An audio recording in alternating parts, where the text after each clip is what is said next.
రానున్న పార్లమెంట్ ఎన్నికల్లో TRS party అభ్యర్థులు విజయం సాధిస్తారని తెలంగాణ మాజీ శాసన సభాపతి బాన్స్వాడ ఎమ్మెల్యే పోచారం శ్రీనివాస్ రెడ్డి అన్నారు. ఇది సిబిఐ కస్టడీ కాదని బీజేపీ కస్టడీ అని ఎమ్మెల్సీ కవిత అన్నారు. బయట బీజేపీ వాళ్ళు మాట్లాడిందే లోపల సిబిఐ వాళ్ళు మాట్లాడుతున్నారని చెప్పారు. 2 ఏళ్ల నుంచి అడిగింది అడుగుతున్నారని విమర్శించారు. K6 వార్తకు జిల్లా కలెక్టర్ స్పందించారు.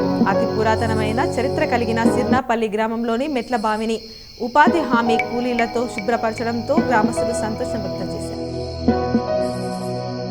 సిరికొండ మండల కేంద్రంలోని ప్రైవేట్ ఫంక్షన్ హాల్లో కాంగ్రెస్ పార్టీ విస్తృత స్థాయి కార్యకర్తల సమావేశంలో పార్లమెంట్ అభ్యర్థి టి జీవన్ రెడ్డి పాల్గొన్నారు.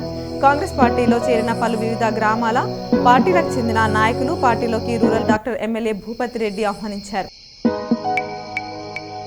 పార్లమెంట్ ఎన్నికల్లో భాగంగా నిర్మల్ జిల్లా కేంద్రంలో బీజేపీ ఇంటింటి ప్రచారాన్ని ప్రారంభించింది.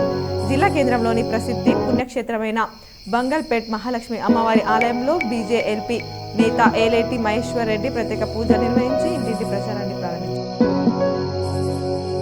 కామారెడ్డి మున్సిపల్ చైర్పర్సన్ గా గడ్డం ఇందుప్రియ ఏకగ్రీవంగా ఎన్నికయ్యారు. సోమవారం మున్సిపల్ కార్యాలయంలో ఆర్డీఓ రఘునాథరావు అధ్యక్షతన నూతన చైర్పర్సన్ కొరకు జరిగిన మున్సిపల్ ప్రత్యేక సమావేశంలో 14వ వార్డుకు చెందిన ఇందుప్రియ ఏకగ్రీవంగా ఎన్నికైందని ఆర్డీఓ ప్రకటించారు.